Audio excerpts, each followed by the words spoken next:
The Immigration Department have been sensitized by the Ministry of Health as it relates to the Ebola virus. There are a number of meetings that have been conducted with my staff, with myself, and with the various ports of entry, namely here at GF Airport and JFL Airport, JFL Charles Airport. We've also met with all stakeholders as well, persons who work at the airport, in the airport community, the airlines. We've all met to discuss our roles as it relates to what role we play in as it relates to the Ebola virus. Since the advisory by the Prime Minister, the officers at the ports of entry have been informed as to the role that they play as it relates to dealing with passengers or nationals from Sierra Leone, Nigeria, Guinea, and Liberia. I need to inform you that persons from these states all require a visa before they enter St. Lucia. They need to apply for a visa before they can enter the state. Nationals of Liberia and Nigeria would require a visa prior to arrival. So they would apply for the visa, we do our background checks, and the visa would be issued or denied. Nationals of Sierra Leone and Guinea, they obtain the visa upon arrival.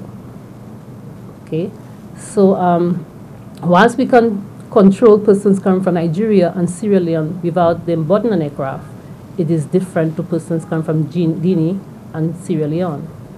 But what we have done, we've been in dialogue with the Prime Minister's office to ensure that the proper advisory has been sent to the airlines. So persons coming from Sierra Leone and Guinea would not board the aircraft to St. Lucia to be told at the ports of entry that they would be denied entry. So we're ensuring that the airlines and the travel agents are aware, properly informed, so passengers, persons coming from these countries would not be allowed to board the aircraft to St. Lucia. In the case of Nigeria, where that individual would be requiring a medical certificate to come into St. Lucia, I understand that they would require the visa in advance, and so there would be application for that visa. At the time the application is being made, would it now become necessary that they present that medical report required by immigration upon arrival into St. Lucia?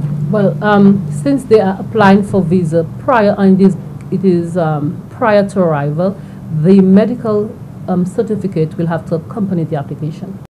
What kind of sensitization and training has happened with the immigration officials?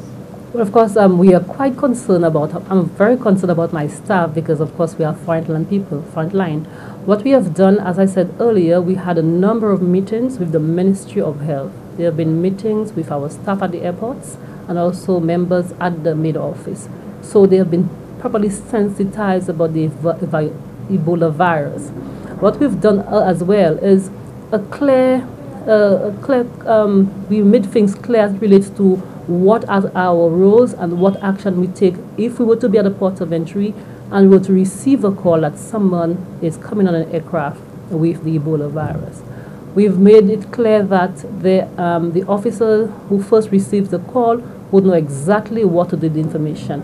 If it is coming from the airline, immigration will be informed. We inform the port health nurses and we inform the chief medical officer so they could send their team to further assess this person.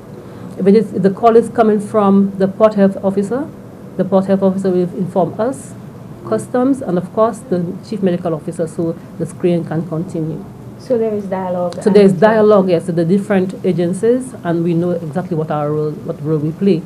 Also, our staff, I've spoken to my staff as relates to what they do, personal hygiene, how they deal with the passengers. We've supplied them with gloves, we've supplied them with hand sanitizers, so they could disinfect their working area, the booth, make sure they avoid contact with the passengers. When they deal with the passports, wash their hands. So we do that to make sure our officers are taken care of, not to forget, it's always in their minds that Ebola is a serious disease, so they have to be careful how they take care of themselves, their hygiene, and their working space. So we know essentially what we do when we deal with the passports.